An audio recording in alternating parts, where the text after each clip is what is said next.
Baik, Assalamualaikum warahmatullahi wabarakatuh. Selamat pagi, selamat malam, dan selamat siang kepada Bapak dosen. Perkenalkan, saya Roseli Anggita Ramadhani dengan NRP 501725124 dari Departemen Teknik Geofisika. Pada kesempatan kali ini, saya akan mempresentasikan tentang chapter 12 dari buku Cycle Geology, yaitu tentang Weathering and Soil atau pelapukan dan tanah. Nah, pada bab ini akan dibahas bagaimana batuan yang keras itu dapat berubah menjadi tanah yang subur, lalu juga bagaimana proses tersebut dapat berperan penting dan juga dapat berperan dalam menjaga keseimbangan dari sistem bumi. Nah, tujuan dari presentasi ini adalah agar kita bisa memahami bagaimana jenis-jenis pelapukan, lalu juga faktor yang memengaruhinya, serta juga bagaimana kaitannya dengan pembentukan tanah dan juga iklim global. Nah, melalui proses pelapukan inilah nanti bumi itu akan menjadi sebuah planet yang layak untuk dihuni, karena pelapukan itu akan membentuk tanah. Lalu tanah itu akan menjadi dasar kehidupan daratan. Baik.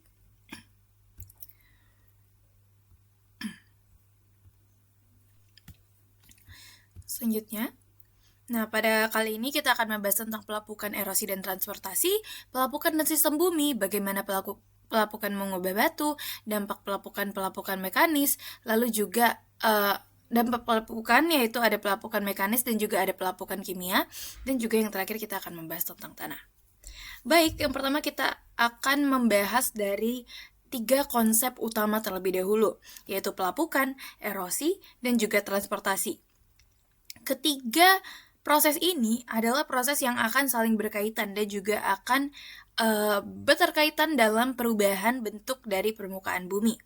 Nah, pelapukan itu sendiri adalah proses penghancuran batuan oleh udara, air, suhu, dan organisme. Nah, pelapukan ini adalah proses penghancuran batuan di permukaan bumi menjadi fragmen-fragmen yang lebih kecil. Nah, proses ini biasanya berlangsung secara kimia, lalu juga ada secara fisik. Nah, contoh sederhana seperti batuan granit. Nah, kita bisa lihat di sini ya. Nah, batuan itu akan melalui pelapukan dan erosi, lalu akan menjadi sedimen-sedimen atau butiran-butiran yang lebih halus. Nah, seperti contohnya, batu granit itu ketika dia terlihat kuat dan kokoh, namun seiring waktu akan terjadi pelapukan dan erosi pada batuan. Nah, karena udara tadi, karena air, dan juga suhu yang berubah-ubah. Nah, setelah batuan itu sudah terlapuk, maka selanjutnya itu ada suatu proses rangkaian yang bernamakan erosi, di mana erosi ini adalah pemindahan atau pengangkutan material yang telah lapuk oleh air, angin, ataupun es. Nah, misalnya air hujan yang mengalir di suatu lereng yang akan membawa butiran-butiran sedimen tadi ke bawah tanah. Nah, sedangkan transportasi itu adalah perpindahan material hasil erosi ke tempat lain atau pergerakan material hasil erosi menuju tempat baru, misalnya ke sungai ataupun ke laut. Jadi urutannya itu adalah pelapukan yang akan menghancurkan bebatuan, lalu adapun erosi dan juga diakhiri dengan transportasi. Jadi urutannya tadi pelapukan, lalu erosi yang akan mengangkat material, lalu transportasi yang akan memindahkan materialnya. Nah, jadi ketiganya itu adalah bagian dari siklus batuan yang akan membentuk tanah.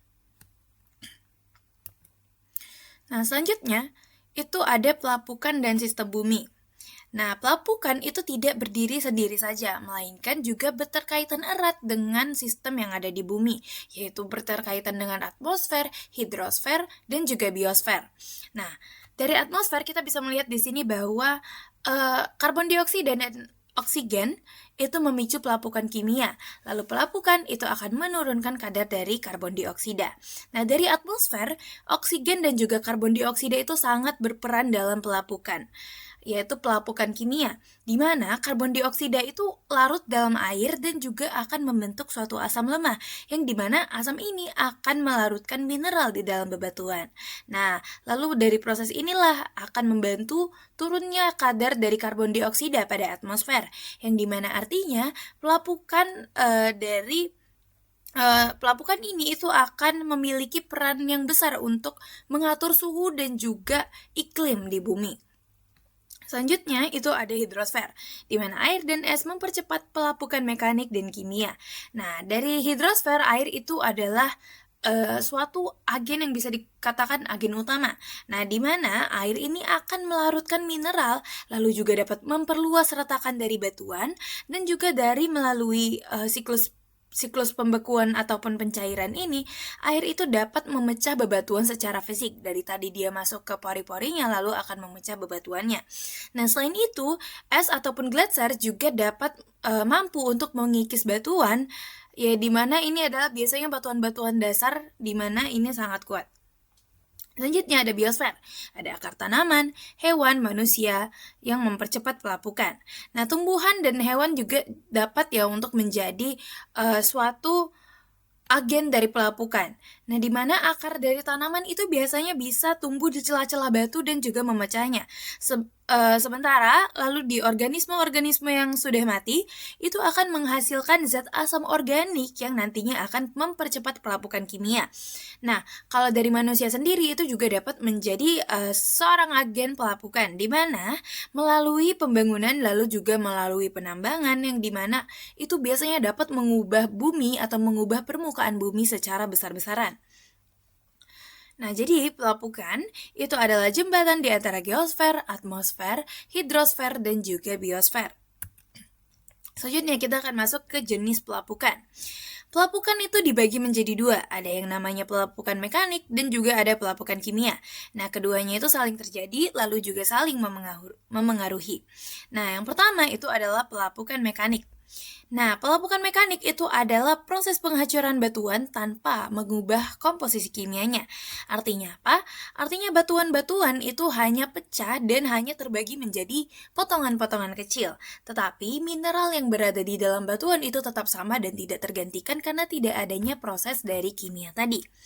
Nah, kita juga bisa melihat di sini ya, ini ada suatu proses pengangkatan bebatuan sehingga batu itu berubah.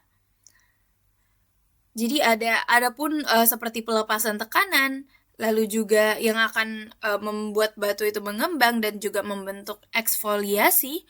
Nah, sehingga akan merubah dari permukaan bumi, akan terjadi pelapukan namun tanpa mengubah secara kimia, tanpa mengubah kandungan mineral dari bebatuan.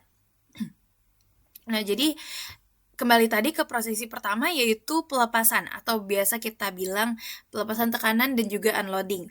Nah, ketika batuan besar seperti granit contohnya yang tadinya itu masih berada di dalam bumi, nah materi dari granit ini, batuan granit ini yang tadinya berada di dalam bumi itu akan terangkat ke atas, akan terangkat ke permukaan seperti ini, terangkat ke permukaan dan juga akan adanya erosi gitu karena dia terangkat ke permukaan itu karena dari erosi dan juga dari pengangkatan tektonik.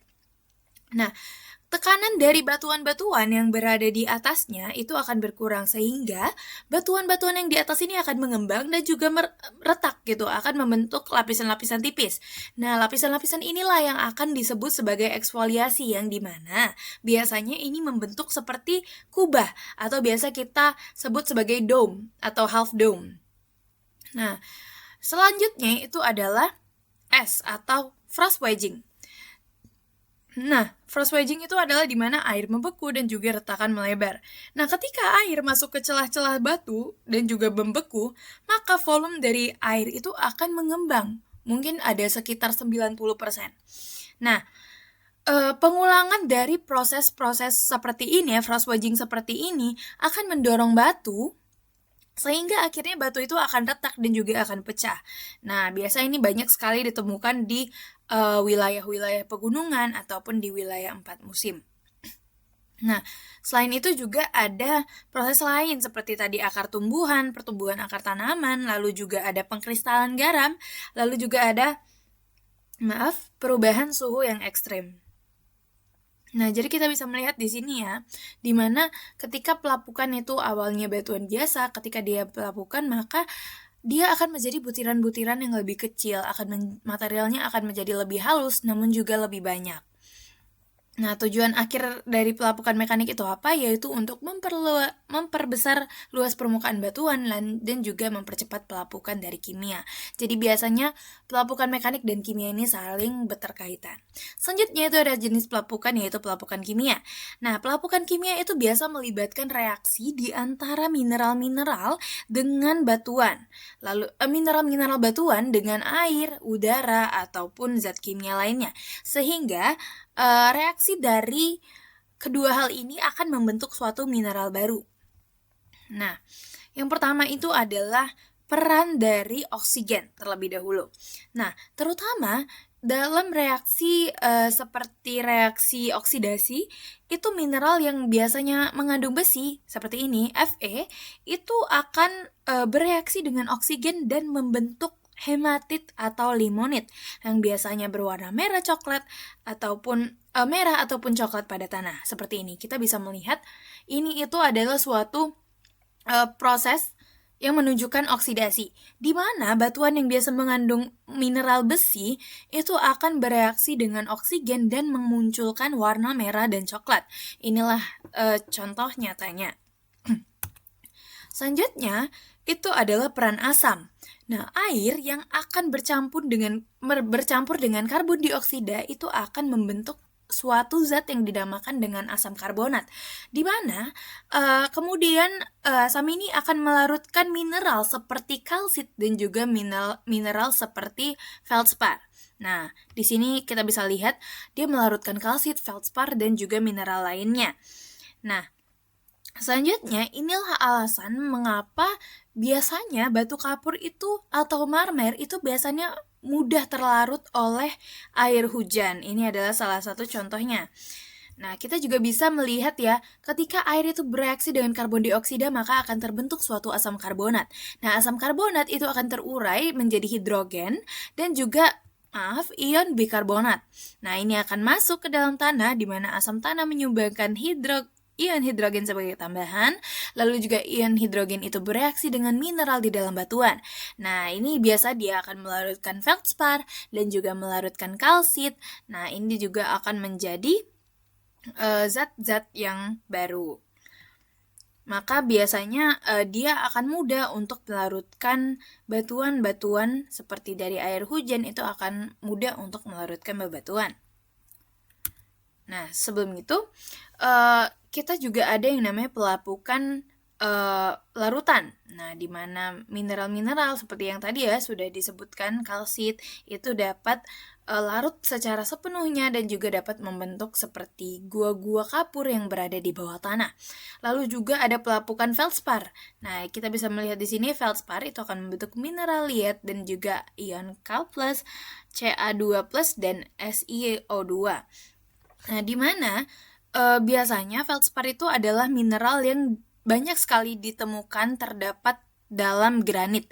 Nah, ketika feldspar ini terkena oleh air asam, maka dia akan berubah menjadi suatu mineral yang dimana dikatakan dengan mineral liat.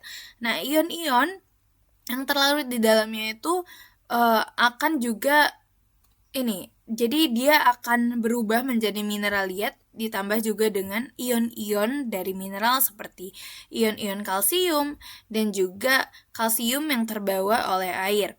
Nah, maka dari itu pelapukan feldspar inilah yang biasanya kita kenal dengan tanah liat. Selanjutnya itu ada pelapukan kimia yang dipengaruhi oleh hujan asam. Nah, hujan asam ini biasanya adalah kita sering sekali temukan dengan gas pembuangan dari hasil bakar dari bahan bakar fosil. Nah, jadi hasil dari pembakaran zat-zat fosil ini itu biasa akan menimbulkan zat seperti SO2 dan juga NO2. Lalu juga biasanya ada karbon monoksida yang dimana ketika gas-gas ini itu terlarut dalam air hujan, maka dia akan membentuk suatu asam kuat yang biasanya itu merusak patung, sehingga kita sering sekali menemukan patung yang sudah terkikis gitu, sudah tidak terbentuk penuh seperti awalnya. Nah, inilah yang biasa memengaruhi patung, bangun-bangunan, ataupun juga dapat menurunkan pH dari tanah dan air. Nah, jadi akibat dari hujan asam ini itu akan mempercepat pelapukan, yang dimana ini biasa buatan manusia karena tadi hasil dari pembakaran fosil.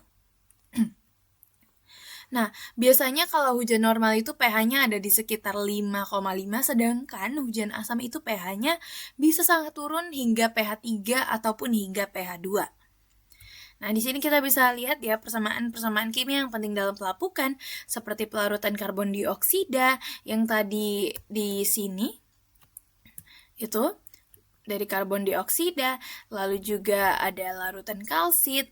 Nah, lalu juga ada feldspar untuk mineral lempung atau tadi kita sebut sebagai tanah liat. Nah, selanjutnya kita akan masuk ke hasil atau produk dan juga dampak dari pelapukan. Nah, hasil dari proses pelapukan itu sangat-sangat penting bagi kehidupan di bumi. Karena hasil pelapukan itu biasa yang paling utama adalah tanah, yang dimana ini adalah suatu kombinasi pelapukan mekanik yang sudah terjadi selama ribuan tahun. Nah, selain itu juga ion-ion hasil pelapukan seperti ion kalsium, lalu juga bikarbonat ataupun silika itu biasanya menjadi sumber-sumber pembentuk, seperti contohnya semen gitu dari batuan sedimen. Nah, selanjutnya pelapukan itu juga dapat berperan dan juga dapat memiliki peran dalam pembentukan sumber daya mineral, seperti contohnya biji tembaga, aluminium, dan juga berlian. Nah, selanjutnya juga biasanya pembentukan sumber daya alam ini itu terkonsentrasi di bawah permukaan karena biasanya disitulah batuan di sekitarnya telah lapuk. Nah, lalu juga kita bisa melihat bahwa dampak pelapukan ini dapat menjaga keseimbangan karbon dan iklim global. Nah, jadi kita bisa mengatakan bahwa pelapukan ini tidak hanya suatu proses penghancuran, tetapi juga proses pembentukan kembali sumber daya yang baru. Selanjutnya, ada faktor yang memengaruhi pelapukan. Yang pertama itu adalah faktor iklim. Nah, di mana pelapukan kimia itu biasanya berlangsung cepat di daerah yang panas dan lembab. Sedangkan pelapukan mekanik, yang tadi maksudnya pelapukan kimia itu biasa akan berlangsung secara cepat di daerah panas dan juga daerah yang lembab. Sedangkan kalau misalnya dia pelapukan mekanik itu biasa dominan berada di daerah dingin dan juga di daerah yang kering. Jadi kita tahu bahwa biasa di daerah yang panas dan lembab itu akan terjadi pelapukan kimia, dan di daerah yang jauh lebih kering dan dingin itu biasa banyak terjadi pelapukan mekanik. Selanjutnya itu adalah faktor dari jenis batuan. Nah, biasanya batuan yang lunak seperti shale itu akan cepat lapuk, sedangkan batuan keras seperti kuarsa itu akan tahan lama. Selanjutnya juga ada faktor-faktor topografi. Nah, di mana biasanya di lereng yang curam itu akan memperlambat atau membuat pelapukan itu sulit. Itu akan membentuk suatu tanah yang tebal. Nah, karena tadi akibatnya dari erosi yang cepat. Biasa di lereng yang curam itu erosi akan mengambil peran lebih cepat dibandingkan dengan pelapukan. Karena pelapukan itu akan sulit untuk kembali membentuk tanah yang tebal yang telah tererosi tadi. Selanjutnya juga ada faktor yaitu waktu dan aktivitas biologis. Nah, biasanya semakin lama itu maka pelapukan itu akan semakin intens. Makanya karena itu pelapukan ini tidak hanya terjadi dalam sekian waktu saja, tetapi bahkan juga akan mengambil sekitar ribuan tahun untuk terjadinya pelapukan dari bebatuan. Selanjutnya itu adalah tanah. Nah, kita bisa melihat ya bahwa tanah itu adalah campuran mineral seperti pasir, lumpur, liat, dan juga ditambahkan dengan bahan organik. Nah, tanah berperan dalam menyediakan air, nutrisi, dan tempat tumbuh bagi tanaman. Nah, lalu juga di tanah itu terjadi pertukaran ion, mineral liat, di mana mineral liat itu akan menahan ion kalsium, ion kalium, dan kalsium untuk berperan sebagai akar tanaman. Untuk berperan sebagai mineral yang membantu atau memenuhi kebutuhan dari akar tanaman. Nah, tanah itu adalah hasil akhir ya dari pelapukan batuan yang dimana kita bisa melihat nih campur mineral hasil pelapukan dengan bahan organik. Nah, jadi kalau misalnya dalam geologi, tanah itu adalah suatu lapisan teratas di atas batuan dasar yang dimana tanah ini mampu untuk mendukung dari pertumbuhan tanaman. Nah, komponen-komponen tanah itu apa? Tanah itu terdiri atas pasir, terdiri atas lumpur atau lumpur liat, lalu juga terdiri atas bahan organik. Nah, mineral-mineral seperti kuarsa itu biasa memberi struktur yang longgar dan juga pori-pori untuk air, sehingga sedangkan mineral dari liat itu biasanya akan menahan air dan juga nutrisi. Nah, jadi biasa mineral kuarsa itu akan mempermudah jalannya masuk air ke dalam tanah. Lalu di tanah juga seperti tadi sudah disebutkan, yaitu ada yang namanya proses pertukaran ion, di mana terjadi di antara akar tanaman dan juga mineral liat. Selanjutnya kita akan masuk ke horizon tanah. Nah, horizon tanah itu adalah lapisan tanah, di mana tanah itu terdiri atas beberapa lapisan atau biasa kita sebut dengan horizon. Nah, dia ada yang namanya horizon O, A, E, B, dan C, di mana ini adalah lapisan-lapisan yang berbeda. Nah, di horizon O itu kita bisa melihat di sini adanya materi organik atau ada bahan organik seperti daun dan humus. Horizon O itu adalah horizon paling atas yang dimana berisi bahan-bahan organik seperti contohnya daun ataupun humus. Selanjutnya di horizon A itu adalah horizon yang dimana terdiri atas tanah gelap dan juga subur. Nah, biasa disinilah adanya bahan organik yang tercampur dengan bahan mineral. Di horizon E itu adalah zona pencucian, di mana mineral itu akan larut dan juga akan meresap ke bawah. Nah, kita bisa melihat di sini ya, dia mineralnya akan meresap ke bawah. Selanjutnya di horizon B itu adalah zona akumulasi, di mana banyak sekali mengandung lempung dan juga oksida dari besi.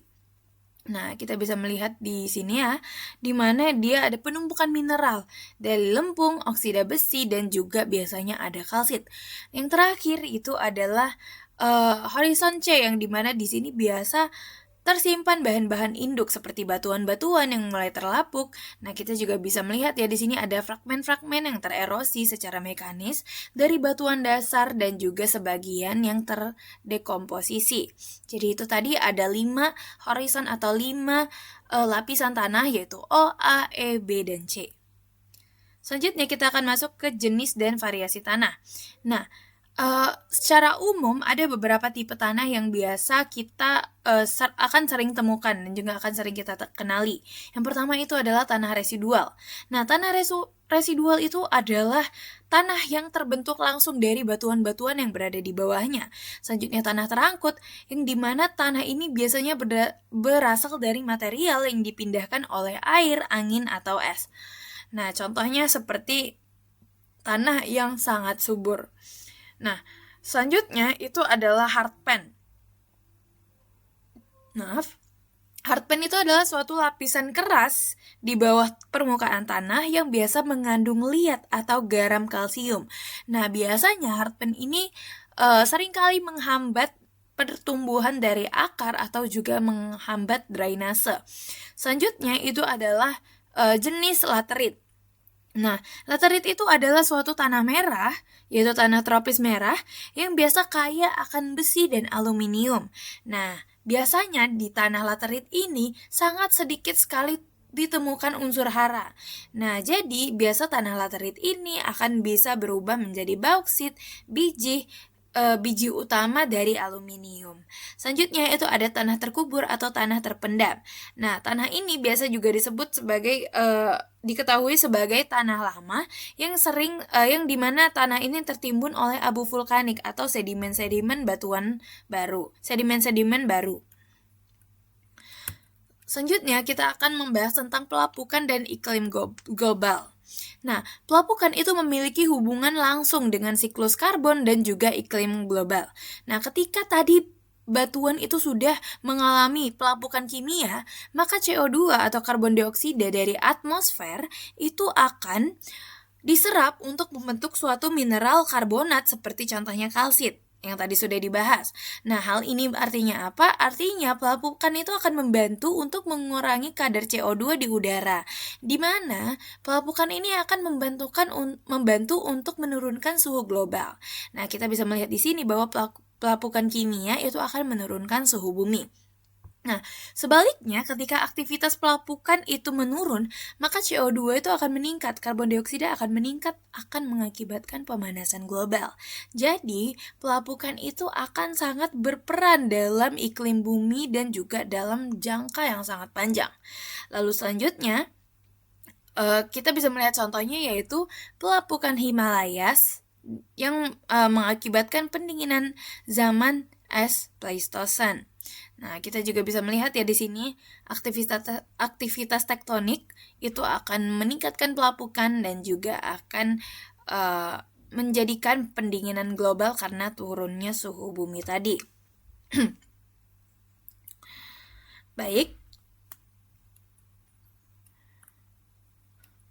Nah, jadi kesimpulan dari presentasi yang telah saya sampaikan dari pelapukan dan tanah, di mana kita bisa tahu bahwa pelapukan dan juga pembentukan tanah, pelapukan bebatuan dan pembentukan tanah itu adalah suatu proses yang sangat mendasar dan di mana namun ini sangat berperan untuk keseimbangan kehidupan di bumi karena dari pelapukan maka suhu atau iklim di bumi itu akan terjaga dengan baik.